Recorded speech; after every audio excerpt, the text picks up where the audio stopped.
मुंबईतील प्रसिद्ध काळा घोडा या फेस्टिवलला सुरुवात झाली. आज या फेस्टिवलचा तिसरा दिवस आहे. या फेस्टिवलचा आनंद लुटण्यासाठी मुंबईकर या ठिकाणी येत आहेत. दरवर्षीप्रमाणे यावर्षी देखील वेगवेगळ्या आणि विविध कलाकृती या पाहायला मिळत आहेत फेस्टिवलमध्ये. आणि याबाबत फेस्टिवलमध्ये आलेल्या लोकांशी बातचीत केली आहे आपल्या प्रतिनिधी सीमा दाते यांनी.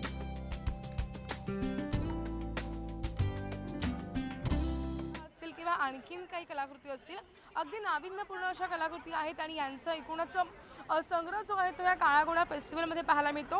आज तिसरा दिवस आहे फेस्टिवलचा, मात्र आजही आपण जर पाहिलं तर मोठ्या प्रमाणात लोकांची गर्दी झालेली पाहायला मिळते. खरं तर जास्तीत जास्त कॉलेजच्या तरुणांचा याच्यामध्ये सहभाग जास्त असतो, कारण की नवीन अशा कलाकृती असतात आणि हे सगळं पाहण्यासाठी अगदी आतुरतेने उत्साहानं जे नवीन तरुण आहेत, विद्यार्थी आहेत, ते या ठिकाणी येत असतात. आपल्यासोबत देखील काही जण आलेले आहेत, त्यांच्याशी आपण बोलूयात.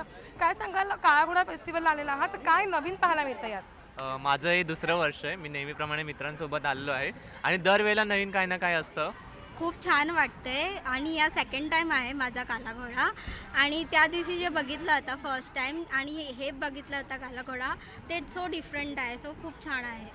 बघाल जसं कोळशाचं एक मस्त प्रकारे सुंदर आणि घोड्याचे वेगळे वेगळे प्रकार केलेले.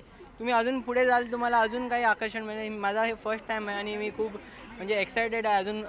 कॅमेरामॅन अनिल गुरवसह सीमा दाते, जय महाराष्ट्र, मुंबई.